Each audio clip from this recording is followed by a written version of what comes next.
A e keni engjërin ndonjëherë atë moment kur gjithçka duket se ndalon rreth jush? Kur lutjet duken se hambin në boşluk? Kur çdo ditë bëhet një luftë dhe shpresa është vetëm një kushtim i largët. Imagjinoni një moment se ekziston një qelës shpirtëror kaq i fuqishëm se mund të hapë djertë me të forta të ashetes tuaj. Një qelës që tashme e keni, por ndoshta nuk e keni kuptuar kurrë vlerën e taj të vërtetë. Ki qelës nuk është i fshehur në një vend të parritshëm. Ai nuk është i rezervuar për një elite shpirtërore. Ai është në zemrën tuaj, në buzët tuaja, në jetën tuaj të përditshme. Shtë sura Al-Fatiha. Ajo që do të ju zbuloj sot mund të ndryshojë të jetën tuaj. Jo sepse do të ju zbuloj një sekret që nuk është ndare kurrë, por sepse do të ju ndihmoj të shihni nga një kënd veshtrim i ri atë që tashme e dini. Para se të shkojmë me tutje, abonohuni në kanalin tonë. Aktivizoni kambion për të marrë videoklipet tona të ardhshme dhe komentoni Subhanallah për të njohur madhështinë e Allahut dhe për të ndarë këtë të vërtetë me botë. Fjalet kanë fuqi. Ato formojnë realitetin tonë, ndikojnë në mendimet tona, drejtojnë veprimet tona. Por kur këto fjale vijnë nga vetë Allahu, ndikimi i tyre të çkalon kuptimin tonë. Kurani nuk është thjesht një libër për të leksuar ose recituar mekanikisht. Ai është një prani e gjallë, një burim udhëzimi që e prek shpirtin dhe transformon zemrën e atij që i hapet me të vërtetë. Çdo ajet i Kuranit është mbartesë i një energjie shpirtërore që intelekti vetëm nuk mund ta kuptojë. Nuk është një leksim pasiv, por një bisede intime mes krijuesit të krijesës së tij. Ata që kanë marrë kohë për të medituar mbi Kuranin kuptojnë se ai ofron thesëret e tij vetëm për ata që i kasin me perulesi dhe sinceritet. Shta ai që i vendos barrin e tij para Allahut dhe le fjalet e tij të pastruar zemrën nga dyshimet që mund të zbulojnë vërtetë dobine i sadr. Kur profeti Muhammed fliste për efektin e Kuranit në shpirt, ai nuk fliste me metafora.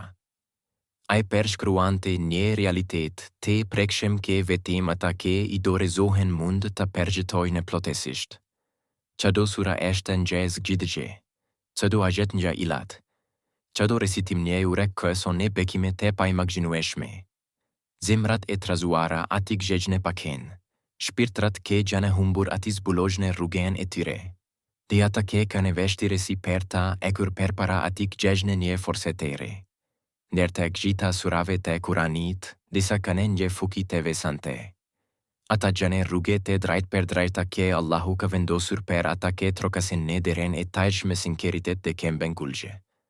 Kurani nuk përshkruan vetëm realitetin, ai e ndryshon atë. Ai nuk kufizohet vetëm në mesim, ai shëron. Ai nuk thotë vetëm premtimi, ai realizon ato. Besimtari që e përfshin atë du të shohë jetën e tij të ndryshojë në një mënyrë që nuk mund ta shpjegojë racionalisht. Disa njerëz kanë dëshmuar për transformimet e tella pasi kanë integruar disa sura në praktikën e tyre të përditshme. Pengesat janë zhdukur, mendesit e janë shtuar. Dhe është zëvendësuar me një këtezi të pakarte. Këto ndryshime nuk janë rastësi, por pasojë direkte e angazhimit të sinqertë me fjalen e Allahut. Megjithatë, sa shumë njerëz e lënë këtë pasuri të pashfrytëzuar, duke preferuar të kërkojnë zgjidhje efemere, ndërsa përgjigja hegjnore për të durim të njihet. Al-Fatiha. Hapja par ta gjitha. Mundësit ekziston një sura që recitimi i rregullt të i vetëdijshëm hap djert e bekimeve me një intensitet të veçantë. Ata që e lidhin veten me të dëshmojnë për një transformim që kalon pritshmëritë e tyre. Kjo sura nuk është thjesht një lutje. Ajo është një bisede direkte me krijuesin, një thirrje që Allahu përgjigjet me një dashuri të pafund. Ajo mban sekretin i atyre që shohin lutjet e tyre të plotësuarat dhe që ekin me siguri në rrugën e besimit. Kjo sura, ti e njeh tashme. I reciton të pakten 17 herë në ditë. Është Al-Fatiha, hapja. Al-Fatiha nuk jeshte një lutje e zakonshme. Ajo është selesi sura e nenes. Ajo ke përmbledh thelbin e mesazhit kuranor. Shta sura e vetme kë, sado musliman është i detyruar ta recitoje në çdo në jesine e lutjes. Pse ajo përfakeson lidhjen e veçantë midis njeriut dhe krijuesit të tij? Kur ti e shqipton atë, hini e një bisede të drejt për drejte me Allahun. Kjo lidhje është aq e fuqishme sa mund të pastrojë zemrën tënde dhe të transformojë fatin tënd. Megjithatë, sa nga ne kuptojnë vërtet madhështinë e asaj që recitojmë. Sa prej nesh marrin kohë për të peshuar çdo fjale, për të nxjerrë çdo vibrim që kjo sura zgjon në ne. Al-Fatiha kuhet hapja sepse ajo nuk hap vetëm çdo lutje, por gjithashtu hap zemrën tënde për udhëzimin hijnor. Ajo është një ure, një kalim që të çon drejt një kuptimi me të thellë të lidhjes tënde me Allahun. Pse Al-Fatiha, shto. Ka ke përgjigjeshme, Al-Fatiha është e veçantë për nga përmbajtja e saj. Ndryshe nga surat të tjera, ajo nuk përmban asnjë histori, asnjë tregim, asnjë udhëzim të drejt për drejta. Ajo është plotësisht një lutje, një bisede e shenjtë mes tejet e Zotit tënd. Ajo nuk i drejtohet një populli të caktuar apo një periudhë specifike. Ajo nuk flet për të kaluaren dhe nuk parashikon të ardhmen. Ajo ekziston në të tashmen, në momentin që ti e shqipton. Ajo të shokeron në çdo moment të jetës tënde, në gëzim dhe në vuajtje, në falënderim dhe në vuajtje. Struktura e Al-Fatiha është perfekte. Ajo fillon me lavderim, pasuar nga një deklarate adhurimi dhe përfundon me një lutje për udhëzim. Këto tri hapa përmbledhin thelbin e lidhjes tënde me Allahun. Sidhe kur ta recitosh Al-Fatiha por ta përmirësuar bramimet e saj bekimet e Allahut janë të pafundme. Ai i përgjigjet roberve të tij me një dashuri të pafundme. Megjithatë, pak kuptojnë plotësisht mundesinë për të thirrur atë që kurrë nuk pushon se e dëgjuari. Al-Fatiha është kiseles universale që mund të hapë djerë të bekimeve, të këtë sojë zemrën tënde dhe të nëngrisë shpirtin tënd. Por për që kiseles të funksionojë, duhet të dish të përdoresh në momentin e duhur. Pas çdo lutje të obliguar, lutja nuk është një ritual i thjeshtë. Është një bisede intim ku shpirti i të ndahet nga bota materiale dhe ngrihet drejt atij që zotëron të gjitha zgjidhjet. Pas përshëndetjes së fundit të lutjes, ngrihet një moment i veçantë. Engjajt regjistrojnë çdo lutje, dhe kiekt mbeten të hapur për atë që di të shfrytëzojë këtë moment. Në lindjen e diellit e domengjes është një ringjallje, një mundësi e re që Allahu i jep. Në këtë moment, ndërsa bota fillon ngadalë të zgjohet nga gjumi, gjë këtësi e veçantë mbesh gjell ata që ngrihen me vetëdijën e Allahut. Ki është një moment kur ngacmimi i përditshëm ende nuk ka filluar, kur shpirti yt është ende i pastër, te kur heshtja e mëngjesit mundeson një reflektim të thellë. Para se të flesh kur nata bie, mendimet behen me të rënda.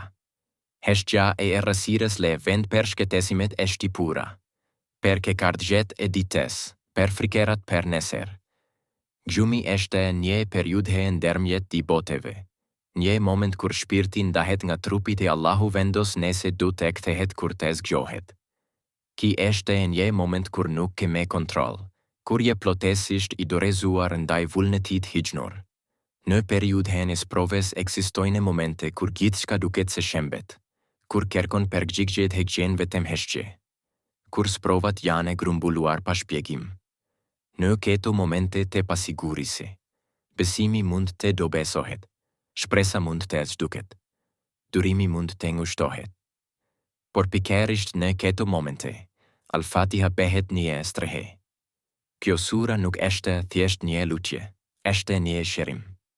Ajo është një përgjigje për shkëtesimet e shpirtit, një shkëtesim për mendjen e munduar, një drite për atë që e kanë e rresire. Recitimi i Al-Fatiha është një praktike e thjeshta, por ndikimi i saj është i jashtëzakonshëm. pavarësisht nëse është pas lutjes, në lindjen e diellit, para se të flesh, apo në periudhën e sprovës. Kjo sura është një armë shpirtërore, një seles transformimi, një burim bekimesh që të shkallon çdo kuptim njerëzor. Ata që e përfshajnë këtë praktikene jetan e tyre të përditshme dëshmojnë për një këtësim të tele, një udhëzim të qartë, një lidhje më të forte me Allahun, sepse për të fjalëve të recituara, është kellimi dhe vazhdimësia ajo që e jep fuqinë e plotë kësaj sura. Çdo ajet i shkiptuar me besim është një hap drejt një ndryshimi të vërtetë. Drejt një jetë ku prania e Allahut është më e prekshme, ku lutjet marrin përgjigje, ku shpirti gjen balancen e tij përfundimtare. Mos harroni të abonoheni në kanalin tonë. Të aktivizoni njoftimet të ndani këtë video për të mundesuar këtë qëret gjithashtu të përfitojnë nga këto mesime të çmuara. Kofte Allahu që udhazon hapat tane, pastron zemrat tona dhe pranon lutjet tona.